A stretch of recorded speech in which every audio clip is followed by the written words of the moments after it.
Привіт, друзі!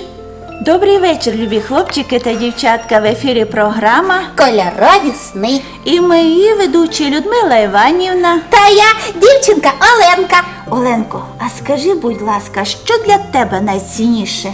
Для мене, мабуть, гроші.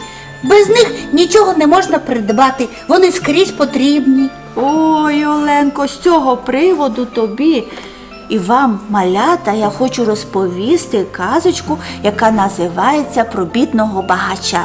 І записав її фольклорист Петро Лінтур від людей. Отож, Розповідайте, Людмила Іванівна. добре, отож, малята, слухайте. Жив собі бідний чоловік. Якось одного разу він ліг спати і не міг ніяк заснути. Мабуть, щось його мучило. Ой, Оленко, справді, а мучила його, малята, одна думка. Як то думає на світі несправедливо. Одні люди живуть дуже багато, все мають, а другі дуже бідні і зубожіють. І думає собі чоловік, от якби я був багатий, я б і сам всього мав доволі, і з іншими ділився б, допомагав би всім у біді. І тут почув голос, малята. І що голос йому сказав? А голос і каже: візьми гаманець і станеш багатим. Там в гаманці є золота монета. Ти візьмеш одну монету, стане друга, візьмеш другу, стане третя, і набереш золота, скільки тобі забажається. Коли набереш досталь, викинь гаманець у річку. Але доки не викинеш гаманець у річку, нікому не смій давати золотих, інакше вони перетворяться на черепки.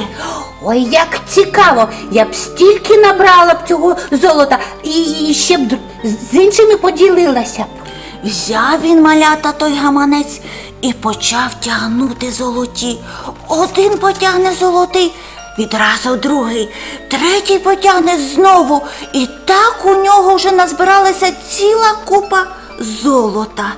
Думає собі чоловік: я до ранку, вранці викину гаманець у річку, а тепер ще буду збирати золото, щоб вистачило всім. І що, він вранці викинув гаманець у річку? Ні, Оленко, не викинув, він собі подумав. До вечора потягну, треба ще назбирати золота із гаманця, щоб всім вистачило. І що, і ввечері викинув? Ні, ввечері не викинув, малята, він гаманець у річку.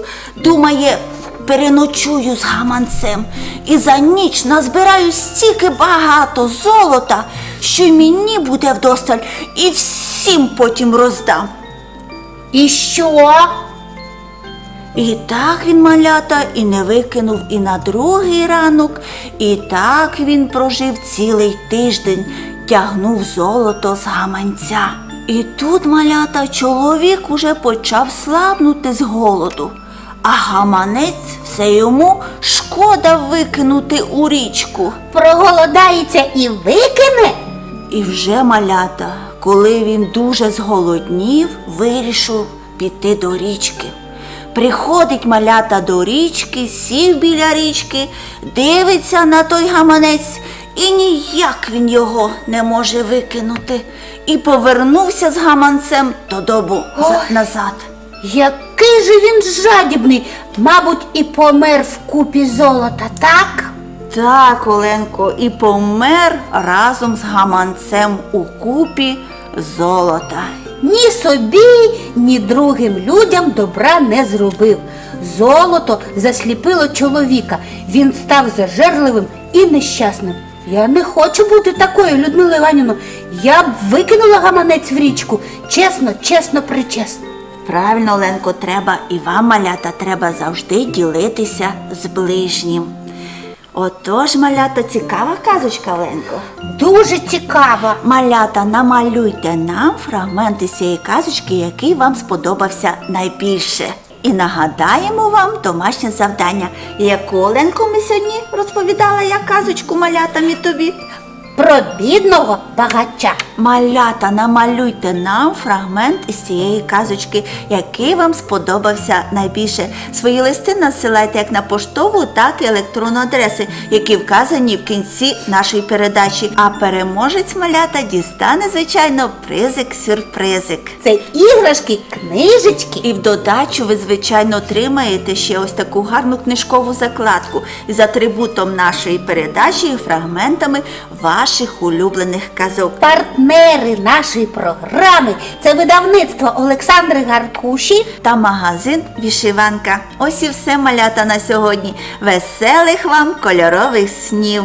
На добраніч, малята! Низько, низько, низько, ніченька.